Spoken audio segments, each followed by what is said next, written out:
वो उस आम के पेड़ को भगवान की तरह पूजता था।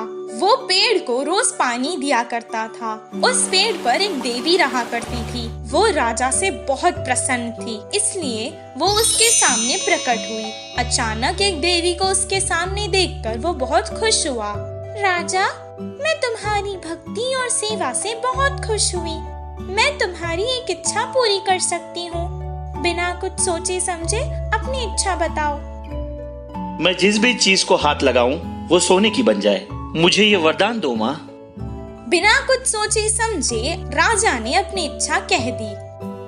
एक बार फिर से सोचकर वरदान मांगो। माँ, मुझे सोना बहुत पसंद है, इसलिए मैंने ये वरदान मांगा है।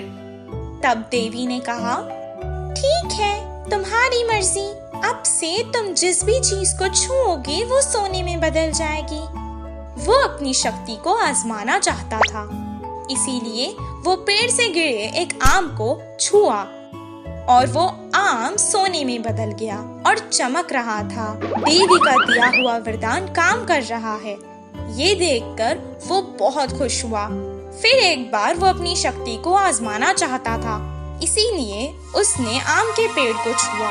वो भी सोने का बन गया। इस आम के पेड़ को यहीं पर छोड़ देता हूँ। अगर किसी भी गांव वाले को जरूरत होगी तो वो इस पेड़ से कुछ सोना ले जाकर अपनी जरूरत पूरी कर लेगा। इतना कहकर वो अपने घर वापस चला गया और अपनी पत्नी को सारा किस्सा सुना दिया। तभी उसकी पत्नी को दिखाने के लिए वो घर में रखे कुछ चीजों को छूने लगा और वो सोने में बदल गई। कुछ देर के लिए उसकी पत्नी बहुत खुश हुई, लेकिन इसका परिणाम सोचकर वो दुखी हो गई। कुछ देर बाद स्नेहा पाठशाला से घर वापस आ गई। पिता को देखकर वो तुरंत उसके पास आ गई। पिताजी, पिताजी, और अपने पिता के पास खड़ी हो गई।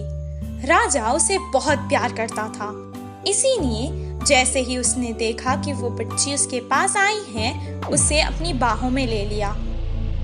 पर जैसे ही उसने स्नेहा को अपने हाथ में लिया, वो बेचारी बच्ची सोने की गुड़िया बन गई। राजा को सोना बहुत पसंद था, पर अपनी बेटी से ज्यादा तो नहीं।